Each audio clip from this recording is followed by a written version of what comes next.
Good afternoon. We're rounding out our programming today with an issue that is top of mind for many, if not all, Egyptian businesses, or businesses at least operating here, which is how to grow your business into new and unfamiliar markets. Or in other words, how do you sell stuff to people who have never heard of you before? Andrew, I want to start with you. So ENZA is an infrastructure provider for banks and fintechs across multiple African markets. And obviously you have more countries in your sights as you expand. How have you chosen the markets that you've set foot in so far? What are the kind of key markers that you look at in each country, in each market, as you start to grow into it? Thank you, Salma. There's a bunch of different dimensions that we'll look at. There's the obvious ones that everyone in the audience would look at, which is the demographics, the size of the country, the size of the population, the GDP, because we're about scale and efficiency. So centralized technology means we can scale quite easily. So we start with demographics. We'll then look at the maturity of the payments market in that country. So how digitized is it? What payment methods are being used by consumers and businesses in that country? If we can support them, if we can add value, if we can prove product market fit, then we'd look at that. Two other dimensions. Firstly is the regulatory environment. A mature, stable regulatory environment is actually better for us. It's easier for us to enter if we can understand what the regulator expects of us.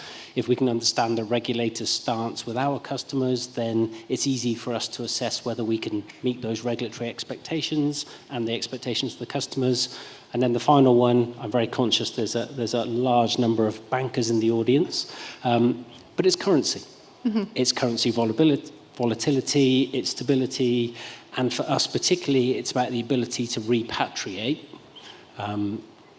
back into US dollar or another hard currency. And look, we're grappling with that at the moment, which I'm sure we'll come back to later. Yeah, definitely. That is something that we're going to touch on later, and something that I'm sure everybody in the audience relates to. So Wahby, EEP's story as an education company is a bit different from ENZA's, not just because it's a different industry, but also because you have a different geographical focus and origin story. So as the name suggests, Egypt Education Platform started in Egypt. You guys gained a strong foothold here, and then you turned your sights abroad to the Gulf.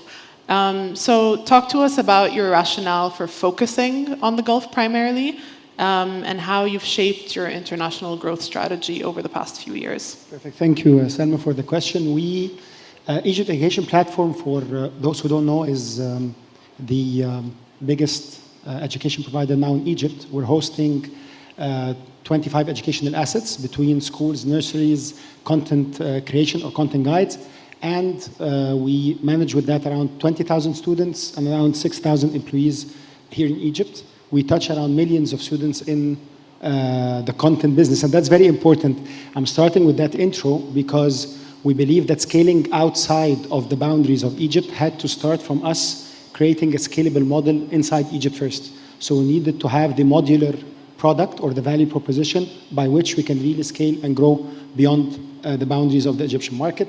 Obviously, like Andrew mentioned, we do our all the studies needed, from feasibility studies, GDP studies, macroeconomic studies and all. But for education particularly, we were very keen to understand where are the quality gaps because schools are everywhere and seats are everywhere, and students do have the ability to get into seats in any market, but do they really get quality of education? I think that's the real question mark. And the key point we're always searching for is, where is the quality gap? And this is how we kind of tap into that market. And when we say market, we actually try to get a little bit more specific, because we talk even cities, not countries. Because one city from the other can make all the difference. So we're present, or we're being present in Abu Dhabi and Sharjah, but will not be present in Dubai because the quality gap is not necessarily there. Saudi is obviously a very big focus for us because the quality gap is very obvious, despite that the number of schools are massive. So it's always, we're trying to search where our value proposition that starts from quality of education is a gap, and try to find ourselves into that particular market. Now we're present in 5 markets in the Gulf with around 5,000 students and 6 schools, and we believe that there is much more to come, inshallah, in the future. And in terms of that kind of product market fit in the Gulf, where, like, in which segments do you find that you are, you have the right amount of competition where you can set yourself apart, and your quality proposition is really going to hit home? Tamam, we play across income segments because we believe this is our strategy. Our strategy is diversification.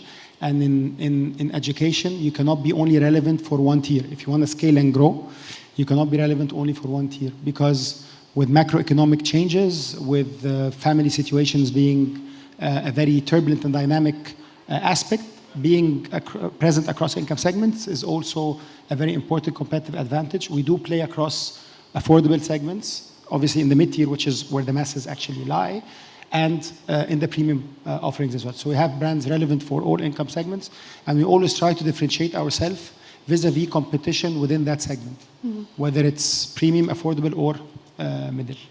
Okay. And Andrew, what is your kind of perspective on competition in a market that you're entering? You spoke about regulatory clarity and stability. How do you view, the existence of competition? Firstly, competition is a good thing. Competition keeps you on your toes. That's a controversial answer. And genuinely, it's true. I mean, our competitors effectively fall into 3 buckets. So the first bucket is a decision by a bank or a fintech to do it themselves, because you can do it yourselves. Second bucket is there are a handful of players who are trying to operate, and we're focused exclusively on Africa. So there's a handful of players offering similar but not the same services, and then there's competitors who are focused just on an individual market. We're trying to compete against all of those. So ENZA, I laugh when I say this, we're focused on 10 markets. Most people would say 10 isn't very focused, and I'd probably agree with you. But we're focused on 10 markets. Our big focus is some of our larger competitors are primarily focused on providing capabilities to consumers. And so they'll work with banks or fintechs who are targeting on a consumer proposition. We've looked across Africa, and my co-founders, we've worked in this industry globally as well as in Africa for quite a number of years, as you can tell by looking at us. There's not many people focused on small businesses. So there's 60 million unbanked or underbanked small and medium-sized enterprises across Africa, many by choice. So you're not going to convert them to digital payments. But our message to our customers, the banks and the fintechs, is if you can use payments as an entry point into a relationship with some of those 60 million SMEs, those 60 million SMEs today are the medium-sized and large businesses of the future. We can do that working with you at no cost to you, so it costs you nothing as an entry point. We'll provide all the technology, we'll localize it, we'll make sure we meet the regulations. But when you've started that relationship, you can then cross-sell in the products and services, particularly to banks, that you care about. It's the lending, it's deposits, it's treasury services, etc. So we're looking at, from a competition perspective, we will serve both consumers and businesses, but we're focused on, particularly on the business side of things and the SME side of things. And there aren't many competitors doing that. So we think we can really differentiate. We're taking lessons from Egypt as a great example, lessons from the UAE, lessons from Europe, lessons from North America. We've seen how the model evolves differently, and it does evolve differently country by country and market by market, and trying to take those best practices to our customers and help them on that journey of scale. So, I mean, you are focused on Africa, but there are a few things uniting African markets other than the fact that we're all on one continent.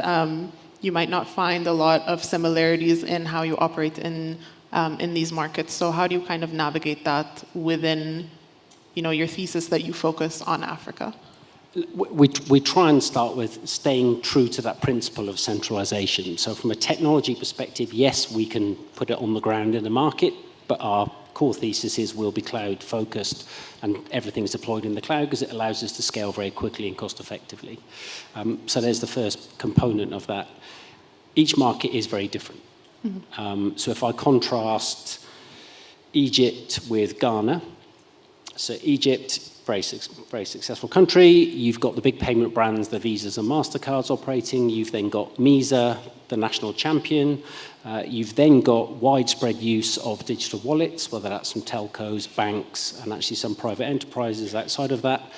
And then you've got InstaPay. What started life as a peer-to-peer real-time payment solution is now becoming much more widely used in a business context. That's Egypt. It's evolved fairly quickly. It's relatively mature. You go to another market like Ghana, and it's 5 years back. So we can go into the market and have conversations with customers that says, look, our technology is future-proof for whichever way your market evolves. You can have an influence on that as our customer, particularly as banks. The regulator will have an influence on that, and consumer and business behavior will have an influence on that. You don't need us to tell you how to do it. What you can take comfort from with us is we've worked through most of these use cases. It will be different. It will evolve differently in your market, but we've had some experience in doing that, and our technology is capable of adapting and evolving as your market adapts and evolves. Okay. I want to take my first question and kind of flip it on its head. So we talked about the markers of a market that is worth expanding into. I want to ask both of you, and I'll start with Wahby. What are some of the maybe signs that you look at and see and think maybe it's not the right market or it's not the right time for this market? I think we first start from the big picture of the regulatory environment, because we believe regulatory environment can make it or break it when it comes to your investment thesis. However, the one twist that we try to always adopt is there is no such thing that this is not the right market. I think it's all design input to your strategy at the end of the day. So all the work you do when it comes to macroeconomic studies, regulatory environment studies, product fit studies, at the end of the day, there is always a product that is fit for the market and the industry where you're operating. That's for sure, because it's actually a market. Now, question is how you design to capture this opportunity. And I think if you study well in the pre-work, the design into your strategy is what makes or break your growth potential. So the way I see it is not necessarily that there is not the right time or not the right market. I think you just need to design properly and design differently and tailor-made your products to this particular market according to the due diligence work that you actually do at the beginning. This is how we kind of proceed.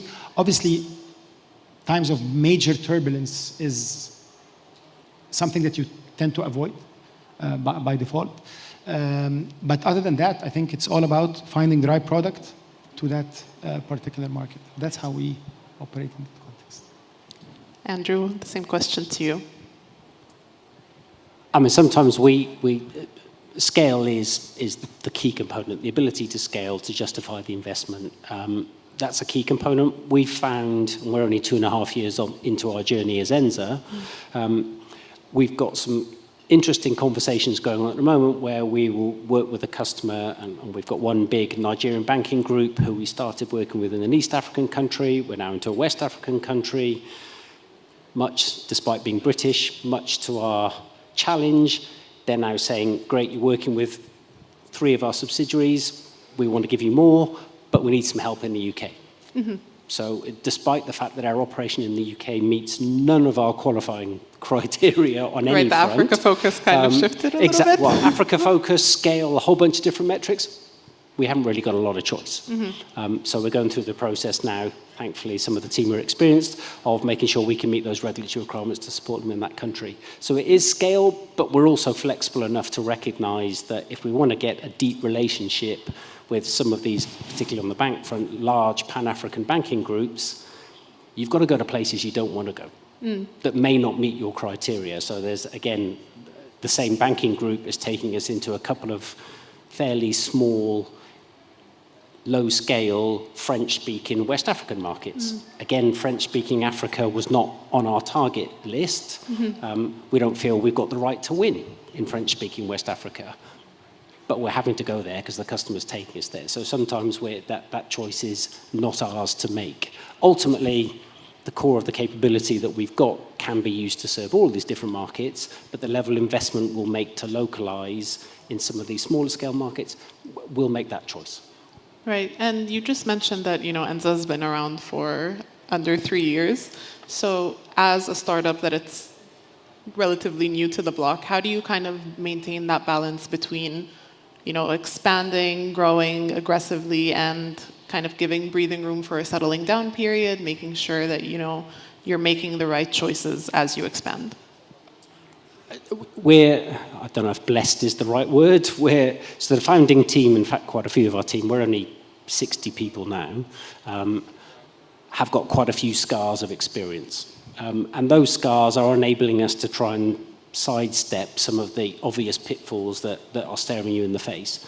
But we're also blessed in that we've got, particularly in our team, and there's been a lot of conversation about it this morning, about Gen Zs and about the use of AI. We've got a team we're looking as a bunch of 50-year-old founders who, despite trying to wear a black T-shirt and pretend we're young and cool, we're not young and cool by anybody's definition. Even my young kids would agree. I'm a long way from young and cool. But they're solving problems in a different way. They're looking at, because they haven't got the scars, the benefit we're taking is they look at a problem completely differently than we would look at a problem. They're able to solve it in a fraction of the time that we would solve it with what they see as archaic approach to problem solving and other things. So it's an interesting balance, trying to keep that.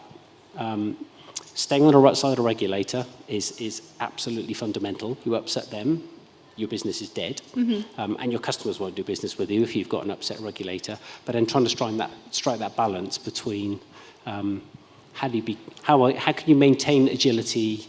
We're an algebra portfolio company, so I have to say with Layla and others in the room, we are going to scale, and we're going to scale quickly, and product market fit is being proven. So we're getting that product market fit in the markets that we're targeting, which is satisfying. But I said we're also going into some other places that wouldn't naturally have been where we'd go.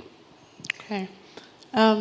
With both of you having expanded quite a bit, what would you say is your kind of biggest indicator of success? Is there a specific KPI? Is there a specific timeline? How do you feel like, yes, I have succeeded in this market? First of all, I think as you grow, it's an ongoing process, and I think you need an integral part of expansion is continuous outcome measurement. I think you need to be always very much close to your outcomes. I think your outcomes need to be simple and need to be covering a couple of aspects. One, your quality measures, and your financial matrices in general, because normally if your quality measures are in the right pathway, then your financials will follow for sure. So that's one thing that we're always very much on the measurement approach. We're tracking progress day in, day out, quality-wise, learning outcomes, student satisfaction, parent satisfactions, and word of mouth, because in education, you're part of communities, not necessarily part of an industry, and that's it. You're actually part of a wider community, so word of mouth does make a difference. So that's the point number one, so that you need to be very close to measurement. Now, the second, you need to be very comfortable reiterating, because as you expand, reiterations are inevitable. We spent 6 months on our entry, debut, first big deal in Saudi, and we spent 6 months actually operating, and a year before that preparing, and it fell apart eventually. And due to the fact that we were mentally ready to reiterate, we might have not crossed that bridge and continued to where we are in Harda. So we're of the big belief that in order for you to measure success, one, it's not a static kind of clear outcome. You should be always continuously measuring. Do not look at financials only, because I think financial numbers might be very deceiving, particularly at the beginning of your expansion journey, because there is not much of a base to compare to it. But I think it's mostly in your quality outcomes, and always pivoting is a part of the game when it comes to expansion. You'll be pivoting, changing your approach, adapting to what you kind of see in your evaluation process. I think within that, this showed your boundaries of understanding you're successful or not. And obviously, it's a continuous learning process. And I think this is how we more or less try to keep ourselves on the balance of measuring, adapting, and improving. Andrew, how about you? There's the obvious metrics that every business works with, so I won't talk about those obvious metrics. I think there's one indirect but still hard metric, and that's how much investment our customers are putting into the marketing and the promotion of the solutions they're using our platform to deliver. Mm-hmm. So it's a very clear, if they can see success, if they can see it's working for their consumers or their business customers, and they're investing behind it, that's a good measure that it's working, and we obviously benefit from that directly as well. I think the second measure is, and we've seen it playing out in 5 or 6 of the markets that we're in, FOMO is a real thing.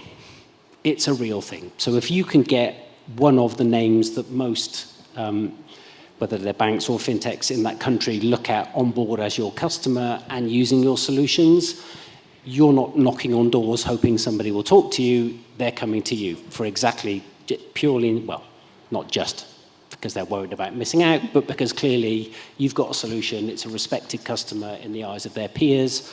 That's a good thing to have as well. Wahby, you just touched on the kind of quality question, and that's something that you need to constantly keep your eye on. So for you at EEP, you had the chance to really establish yourself here in Egypt, gained a brand and that has trust and credibility. How do you take that brand trust and brand credibility and translate it into a new market, again, where people don't necessarily know who you are, haven't experienced your company? How do you kind of carry that into a new market? I think in general, in education particularly, having advocates is a must. I mean, again, we are in communities, not only necessarily a particular market, so advocates is a given. And I think you need to start this journey of actually passing on your brands, which are very successful in your market, to new markets, even way before actually launching your new brand. So we were on the strategic partnerships and relationship building with the key stakeholders in the Saudi markets, in UAE, and actually other Gulf markets, way ahead of our launch. So you need to prep the market for your presence. You cannot just come in, launch the brand, and assume it's going to succeed. You have to prep the market for your presence. We were in a lot of meetings with the Royal Commission of Riyadh, for instance, early on. We met the KHDA, which is the Ministry of Education in the UAE, multiple times ahead of launching. We explained our brands, what do we do, our results, the academic quality outcomes that we have achieved. So actually showing the proof of concept in a way. And I think this helped a lot. So prepping the market for your presence is critical. You cannot just go in and assume with a launch and with a big marketing campaign, you're going to succeed. I think prep work is important. Second, I think the people behind those brands need to play a role beyond Egypt, or while you're expanding in general, because they're the ones that live and breathe and understand very well the components of the brand, the success aspects of it, and they're the ones that can really be your biggest advocate or your biggest actually selling point, that the person behind this success is actually going as part of the expansion. It's our strategy. We don't go in with the brand on its own. We grow the people that were really behind that brand to have regional oversight to the business. And that's important because, again, no better person to sell or push a brand other than the founder or the individual who actually works it day in, day out. So even if we're management, we don't go and send the brand on his behalf.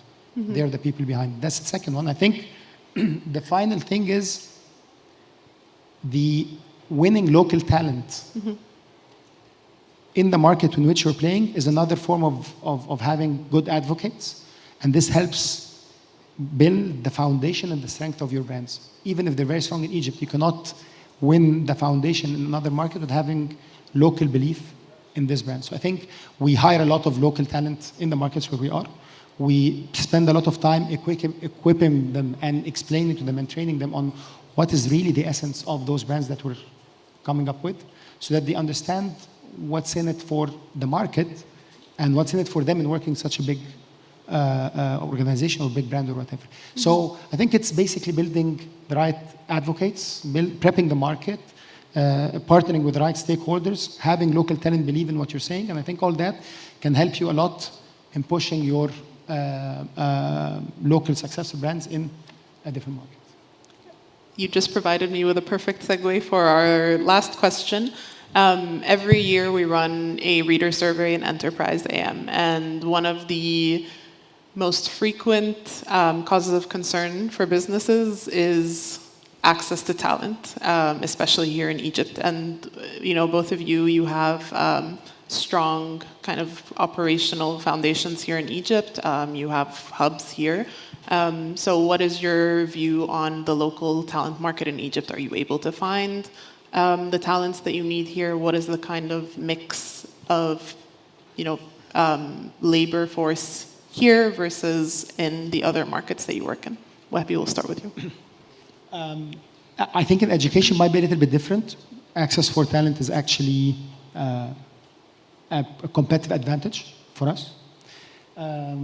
We export talent when it comes to teaching staff and education staff beyond the boundaries of Egypt. So the Gulf region is full of Egyptian teachers, and we are actually exporting the senior leadership and some of the middle leadership levels into those markets as frontliners. I think actually talent access here in Egypt is something in education that is positive. I think what's actually also very important that with this expansion, there are always the back office functions or the support functions a la procurement, IT, a bit of accounting. We're very capable here in Egypt of those functions, and I think it's very efficient to establish your back office shared service centers in Cairo to serve the region. And I think this is a big part of our mandate, that we're very efficient when it comes to establishing the back office operation out of Egypt and reinvesting this efficiency into what really matters for parents and families when it comes to educational matters. So I think on the contrary, on our end, access to talent has been positive. We're exporting talent when it comes to the front line, teaching and education matters. And actually, we're growing our back office operation in terms of shared service structure to serve the entire expansion pieces we have. So it's a positive on our side. Let's see, Andrew. Andrew, would you say it's also positive for you?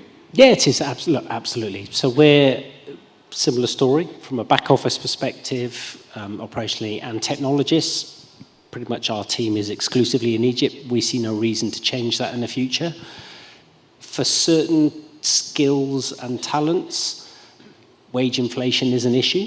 I was delighted to hear the 12%. I wish my team were all sat in the audience listening to that. There you go. Layla said it for you. Exactly. They have expectations, and we understand those expectations. Look, I live in the UAE, and the level of talent for the money that we spend in Egypt, I'd get 10% of the people and the capability in the UAE. So there is, I think the expression that was politely used earlier was arbitrage. There is definitely arbitrage. There is an expectation, and that talent can be global, and the shift in working practices that was talked about is a real thing.